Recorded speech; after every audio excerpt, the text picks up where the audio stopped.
ನಮಸ್ತೆ ಫ್ರೆಂಡ್ಸ್, ಇವತ್ತು ನಾನು ಒಂದು ಸ್ನ್ಯಾಕ್ಸ್ ರೆಸಿಪಿ ಹೇಳ್ತಾ ಇದ್ದೀನಿ. ಅದು ಹೇಗೆ ಮಾಡೋದಂತ ಈಗ ನೋಡೋಣ.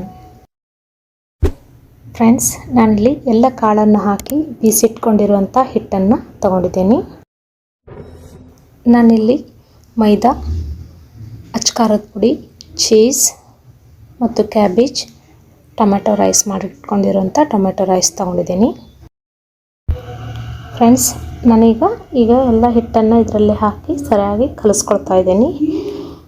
ಮೊದಲಿಗೆ ಹಿಟ್ಟನ್ನು ಹಾಕ್ಕೊಂಡಿದ್ದೀನಿ, ಆಮೇಲೆ ಮೈದಾ, ಚೀಸ್ ಹಾಗೂ ಕ್ಯಾಬೇಜ್,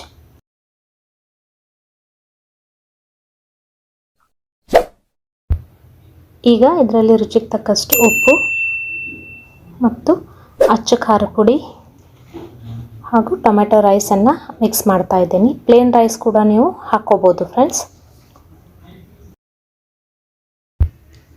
ಈಗ 1 ಟೇಬಲ್ ಸ್ಪೂನ್ ಶುಂಠಿ ಬೆಳ್ಳುಳ್ಳಿ ಪೇಸ್ಟ್ ಹಾಕ್ತಾ ಇದ್ದೀನಿ ಮತ್ತು soya sauce 1 tablespoon, vinegar 1 tablespoon ಹಾಕಿ ಸರಿಯಾಗಿ ಇದನ್ನು ಕಲಿಸ್ಕೊಂಡು ಟಿಕ್ಕಿ ಥರ ನಾವು ಇದನ್ನು ಮಾಡಿಕೊಂಡು ಎಣ್ಣೆಯಲ್ಲಿ ಫ್ರೈ ಮಾಡ್ಕೊಳ್ಬೇಕು. ಫ್ರೆಂಡ್ಸ್, ಪಾವನ್ನು ಸ್ವಲ್ಪ ಬೆಣ್ಣೆ ಹಾಕಿ ನಾನಿಲ್ಲಿ ಬೇಯಿಸ್ಕೊಂಡು ಇಟ್ಕೊಂಡಿದ್ದೀನಿ. ಸ್ವಲ್ಪ ಬಿಳಿ ಎಳ್ಳು ಹಾಕಿ ಅದರಲ್ಲಿ ಗ್ರೀನ್ ಚಟ್ನಿ, ಟೊಮೆಟೊ ಸಾಸ್ ಹಾಕಿದ್ದೀನಿ ಫ್ರೆಂಡ್ಸ್. ಸ್ವಲ್ಪ ಕ್ಯಾಬೇಜ್ ಹಾಕ್ತಾ ಇದ್ದೀನಿ. ಈಗ ಮಾಡಿಟ್ಕೊಂಡಿರುವಂಥ ಟಿಕ್ಕೆಯನ್ನು ಹಾಕಿ ನಾನು ಸರ್ವ್ ಮಾಡ್ತಾ ಇದ್ದೀನಿ.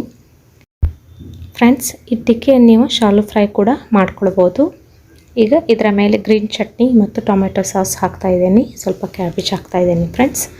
ಮಕ್ಕಳಿಗೆ ತುಂಬ ಇಷ್ಟವಾದಂತಹ ತಿಂಡಿ ಅಂತಲೇ ಹೇಳ್ಬೋದು. ಫ್ರೆಂಡ್ಸ್, ಇದರಲ್ಲಿ ನಿಮಗೆ ಇಷ್ಟವಾದಂತಹ ವೆಜಿಟೇಬಲ್ಸ್ ಕೂಡ ಕಟ್ ಮಾಡಿ ಹಾಕ್ಕೊಳ್ಬೋದು. ಈಗ ಇದು ರೆಡಿಯಾಗಿದೆ ಫ್ರೆಂಡ್ಸ್. ನೀವು ಒಂದು ಸಲ ಟ್ರೈ ಮಾಡಿ ನೋಡಿ. Thank you friends.